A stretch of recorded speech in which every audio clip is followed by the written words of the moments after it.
This is The Scoop for Monday. I'm Sean Canan with the WMNF News headlines. Weather experts are warning that hurricane forecasts will be severely hampered by the upcoming cutoff of key data from the U.S. Department of Defense satellites. It's the latest move by the Trump administration with potential consequences for the quality of forecasting.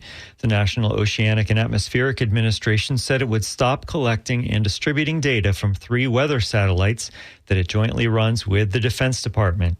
The data is used by scientists, researchers, and forecasters, including the National Hurricane Center. It helps peer under a regular image of a hurricane or tropical cyclone to see what's going on inside the storm, and it's especially helpful at night.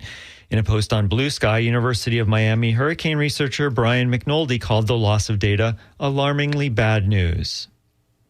The Florida immigration detention site that state leaders call Alligator Alcatraz is opposed by a range of groups concerned with its impact on local Native American tribes, the Everglades ecosystem, and human rights for migrants. On Saturday, dozens of people protested against the construction, including this woman who held a sign saying, "ICE does not belong in the swamp." We are protesting Alligator Alcatraz, which is a horrible ICE detention center that Ron DeSantis and the Attorney General of Florida is trying to build in the middle of the Everglades on a jetport that was already protested against in the 60s. We won, and the community won. Florida is constructing the Alligator Alcatraz compound on a remote airstrip in the swamplands of the Everglades under the state's emergency powers. Native American leaders in the area say the center encroaches on their sacred homelands. Florida officials have forged ahead anyway and expect 5,000 immigration detention beds to be in operation by early July. President Trump may visit the site tomorrow. The Palm Beach Post reports that the Federal Aviation Administration issued a VIP movement notification for Okeechobee tomorrow and that there's a protective inner core radius that is normally reserved for the president. Drivers headed north on Interstate 275 toward Tampa will soon follow a different path as they approach the Howard Franklin Bridge. The Tampa Bay Times reports that by early August, the Florida Department of Transportation expects the northbound span will close to drivers for good. Cars headed to Tampa will shift to the former southbound span, which will switch directions. Then the current northbound span will be disassembled piece by piece, beginning at the middle. It will not be maintained as a pedestrian path. An employee at a Nordstrom store in Jacksonville says she was told she would be fired if she did not remove her necklace pendant representing Palestine. WMNF's Chris Young reports she has filed a discrimination complaint against the company. The employee, who's only using her first name Sharuk, filed a formal complaint with the U.S. Equal Employment Opportunity Commission alleging religious discrimination, national origin discrimination, and retaliation.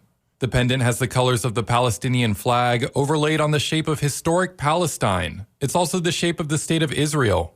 Her attorneys say she was told by store leadership that the necklace was political and she was ordered to remove it. However, her attorney Zanira Massoud argues that religion and national origin often intersect. Nordstrom has violated Title VII of the Civil Rights Act. They have violated every single person's freedom of religion, freedom of speech, freedom of expression. These are core fundamental First Amendment rights here that Nordstrom has violated. Massoud says they're in active conversations with Nordstrom to resolve the matter. In a statement sent to WMNF, a Nordstrom representative said the company is, quote, committed to creating an inclusive and supportive environment, and their policies continue to follow the law. Chris Young, WMNF News. In a ruling on Friday, the U.S. Supreme Court upheld the constitutionality of a Texas law requiring age verification for access to websites with pornographic content. That ruling has implications for a battle over a similar Florida law. In a 6-3 decision, the court said the Texas law does not violate First Amendment rights and that at least 21 other states, including Florida, have imposed materially similar age verification requirements to access sexual material that is harmful to minors online. As the Supreme Court weighed the Texas case in January, a U.S. district judge issued a stay of a lawsuit challenging the constitutionality of the Florida law.